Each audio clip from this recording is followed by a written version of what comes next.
Sabe quando parece que a vida tem um gosto?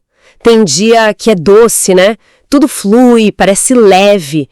Mas tem outros dias que, nossa, é amargo. Aquela frustração, sabe? Uma perda, uma notícia ruim. A gente sente esse amargor. Fica a pergunta, né? Esse gosto é a realidade mesmo? Ou é, sei lá, a nossa sensação sobre ela? E se for a sensação, será que dá pra treinar esse paladar? Um paladar mais espiritual? É bem por aí que a gente vai na nossa conversa de hoje. Temos um material muito rico aqui, baseado nos ensinamentos da Kabbalah, que explora uma ideia, olha, poderosa. O hábito como ferramenta de transformação. Exato. Mas não o hábito de, sei lá, escovar os dentes. É o hábito construído de propósito, sabe? Para criar o que a fonte chama de segunda natureza. A ideia é que, fazendo isso, a gente pode mudar, assim, de verdade, como a gente percebe o mundo, como a gente sente o mundo. Perfeito. E o nosso objetivo aqui é justamente ir fundo nisso. Mergulhar nessa perspectiva da fonte que coloca o hábito quase como uma tecnologia espiritual. Sabe? Uma tecnologia espiritual, gostei disso. É. Investigar como que a repetição, mas a repetição intencional, né? De certas posturas internas, tipo pensamentos, reações, até as perguntas que a gente se faz. Como isso pode, de fato, recalibrar nossa percepção e, consequentemente, a qualidade da nossa experiência. A fonte explora muito essa diferença crucial, né?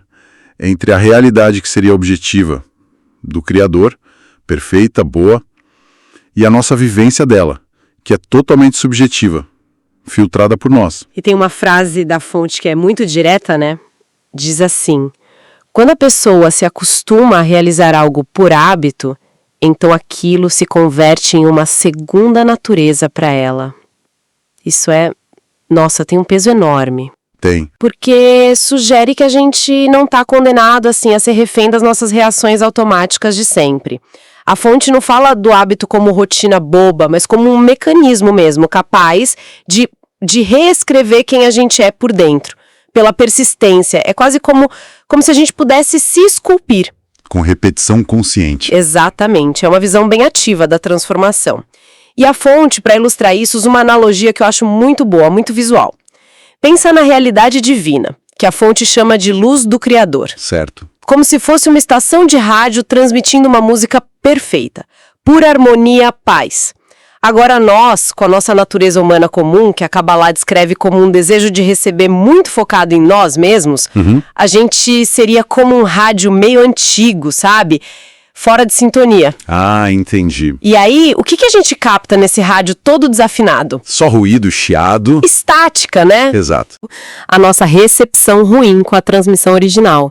É isso. Aí, perfeitamente. E aí que entra o trabalho espiritual, o hábito consciente que a gente está falando, ele é o ato de, com paciência, sabe?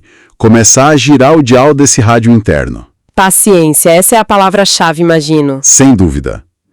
A fonte deixa claro que no começo, olha, parece não fazer diferença nenhuma. Você tenta, por exemplo, praticar gratidão num dia péssimo e a sensação interna é de falsidade, parece que está se enganando, né? Sim, total. Ou quando você segura uma resposta atravessada, mas por dentro está fervendo de raiva. Exatamente isso. Esse esforço inicial, mesmo que pareça só externo, forçado, esse é o ato de girar o dial. É o começo do ajuste. Uma coisa muda a sensação. Aí está o pulo do gato dessa tecnologia do hábito, como a fonte coloca. A repetição constante, ela vai, aos poucos, criando novos caminhos internos. É como se fosse criando um novo trilho, sabe? Aquele esforço que era só mental, uma decisão da vontade, começa a se infiltrar na emoção. A fonte dá exemplos concretos. A pessoa que insiste na gratidão, mesmo sem sentir no início, de repente, ela tem um lampejo, uma apreciação genuína por algo pequeno. Acontece, né? Um momento que te pega de surpresa. Pega de surpresa. Ou a pessoa que se contém vez após vez, buscando um sentido maior para aquela restrição. Ela começa a sentir uma calma ali. Uma paz inesperada naquele espaço que antes era só da explosão. A repetição transforma o esforço em sensação. É aí que nasce a tal segunda natureza. O hábito novo não é mais só algo que você faz, é algo que você sente. Isso me lembra um pouco, quer dizer, a fonte é de sabedoria antiga, claro, mas essa ideia da repetição mudando a experiência interna parece ter um eco, né, com coisas mais modernas, tipo neuroplasticidade, a ideia de que o cérebro se reorganiza com a experiência. Sim. É como se a fonte estivesse descrevendo do jeito dela um processo de reprogramação interna. É uma analogia muito boa, sim. Claro que a fonte está num contexto espiritual, né? Falando de alinhamento com a luz do Criador. Mas a mecânica que ela descreve, essa de que a prática repetida molda a experiência que vem depois, tem essa ressonância toda. E isso leva direto para a distinção fundamental que a fonte explora. Realidade do Criador versus a nossa percepção. Certo. O material bate muito na tecla de que a realidade da fonte é absoluta, imutável, sempre boa. Ele é, né? Como eles dizem. Agora, a nossa existência, ela é definida somente por meio da sensação da realidade. Ou seja, a nossa experiência é 100% subjetiva. Eita! E é aqui que a coisa fica realmente profunda, né?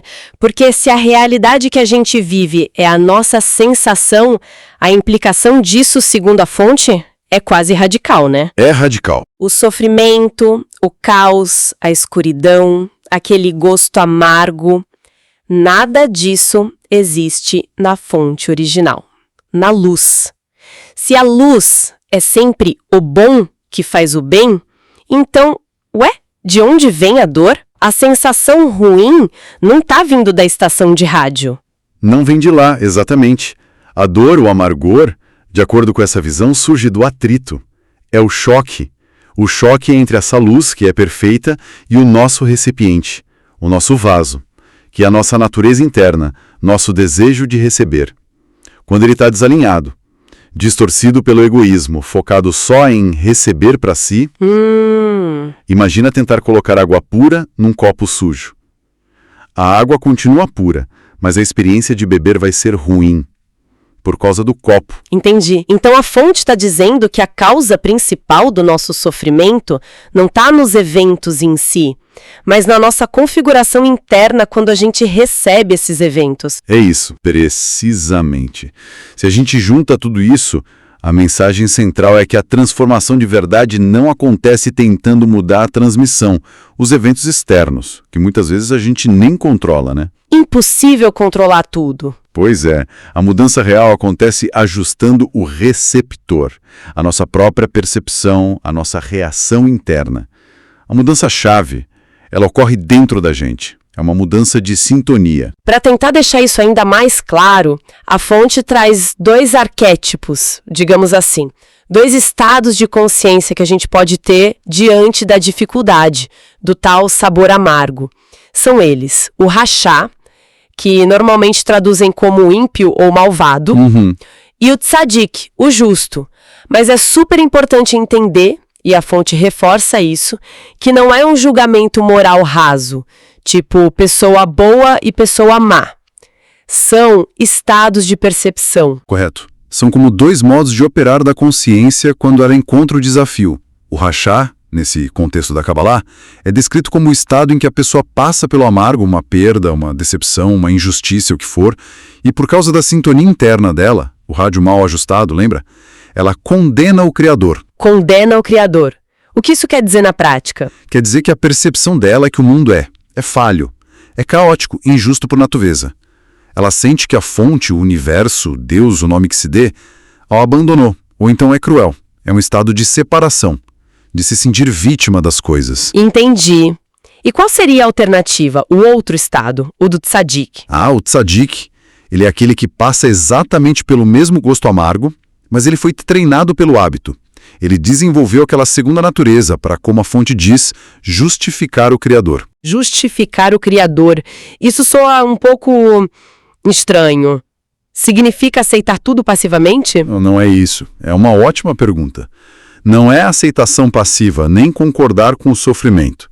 Justificar aqui significa que a consciência dele, que foi moldada pela prática, em vez de ficar naquela pergunta, por que isso está acontecendo comigo? que foca na vitimização, né? Sim, o famoso porquê. Exato. Em vez disso, ele pergunta, para que isso está acontecendo para mim? Percebe a diferença? Nossa, é sutil, mas parece que muda tudo. De vítima para aprendiz, é isso? É exatamente isso. O fascinante na descrição do tzadik é que ele não vê a dificuldade como uma falha na realidade lá fora. Ele vê como uma informação sobre o estado interno dele. Ah! Ele entende que o amargor não está na luz, na situação em si, mas na recepção dele, no vaso desalinhado dele. Então o que ele faz? Ele usa o desafio como um espelho e como um catalisador para correção interna. Ele busca ativamente o propósito, a lição, o bem que está oculto para ele naquela situação específica. E ao fazer isso, ele justifica a ação do Criador, no sentido de que ele encontra o sentido construtivo por trás do que parecia só negativo. E aí ele consegue realinhar o vaso dele. Mas ainda fico pensando, essa ideia de justificar o Criador diante de algo muito doloroso, isso não pode levar a gente a negar a dor ou a ficar passivo diante de injustiças reais que acontecem no mundo? Como a fonte lida com essa tensão? É delicado, né? É muito delicado e é uma questão crucial mesmo. A fonte não sugere de forma alguma negar a dor ou ficar parado.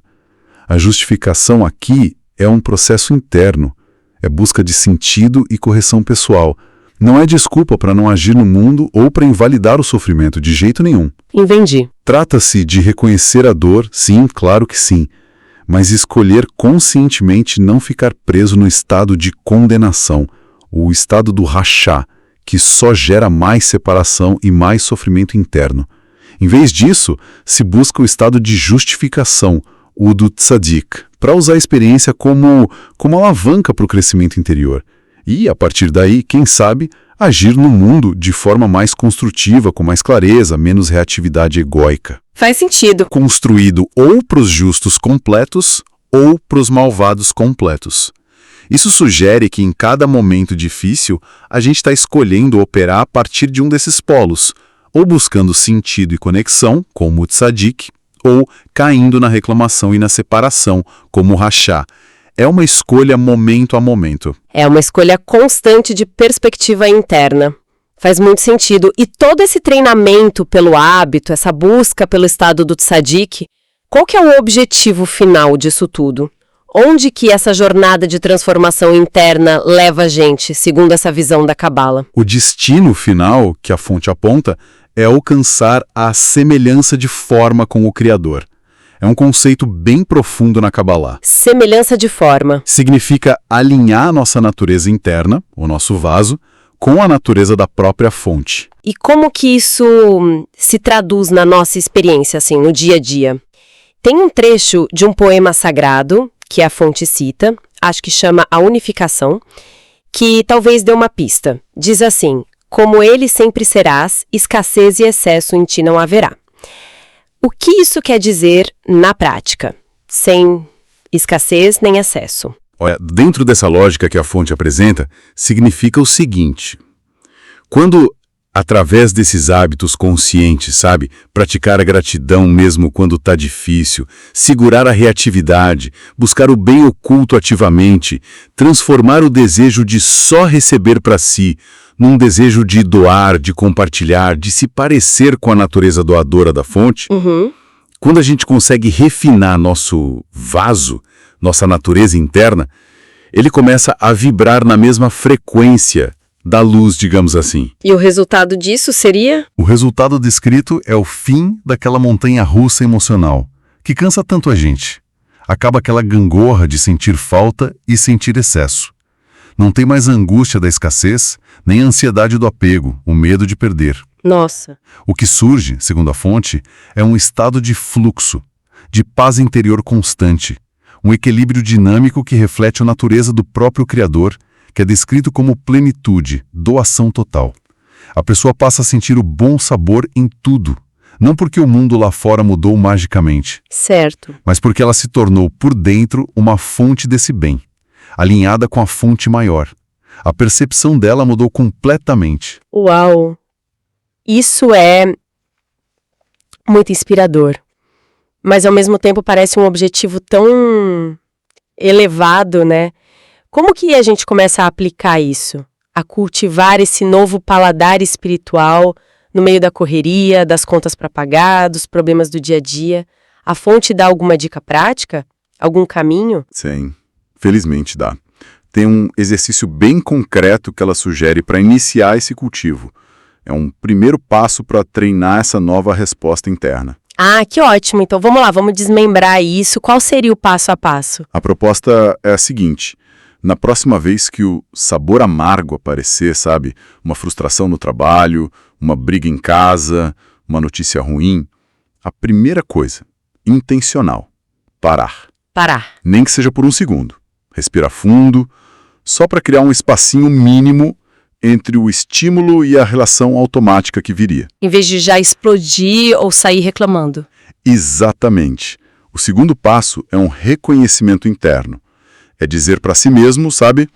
Ok, isso aqui que eu estou sentindo é a minha percepção, é a minha reação. É o meu vaso interpretando essa luz, essa situação, desse jeito. É um ato de se desidentificar um pouco da reação inicial. Observar a própria resposta sem ser totalmente engolido por ela. Certo. Parar, reconhecer. E o terceiro passo seria? Fazer a pergunta do Tzaddik. Perguntar internamente, mas com curiosidade genuína, sabe? Onde está o bem oculto aqui? Para mim. O que essa situação específica, do jeito que ela tá me convidando a corrigir, a aprender, a ajustar. Em mim mesmo. O foco não é achar culpado fora, nem se culpar. É assumir a responsabilidade pela própria percepção e buscar ativamente a chance de crescer que está ali, escondida. Interessante isso que a fonte enfatiza.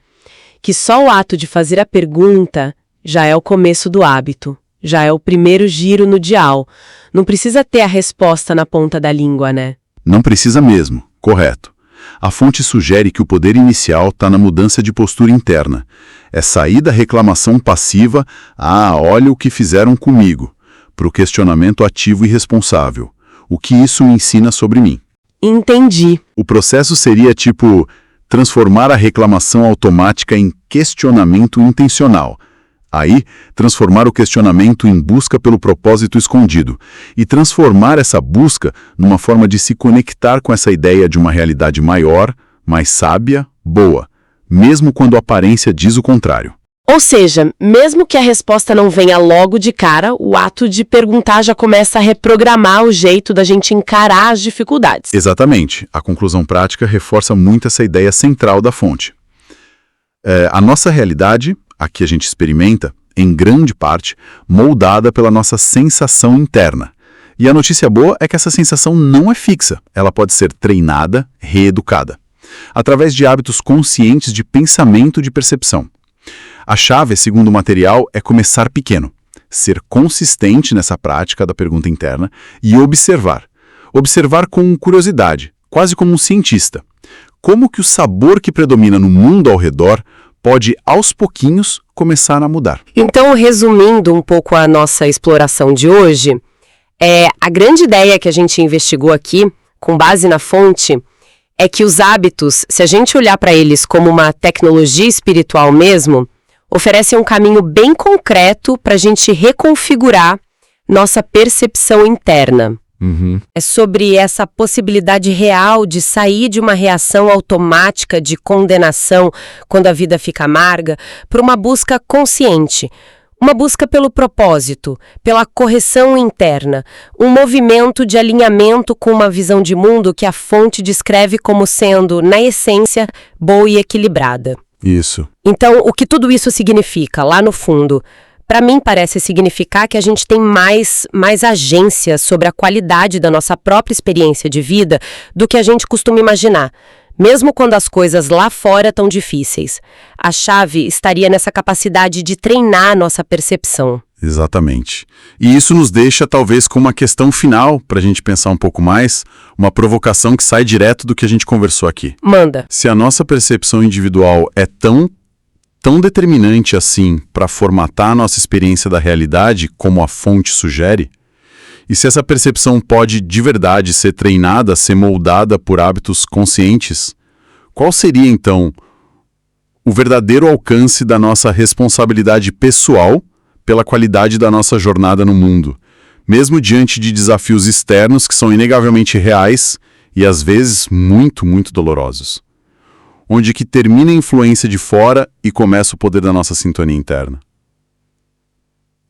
É algo para a gente aprofundar cada um por si.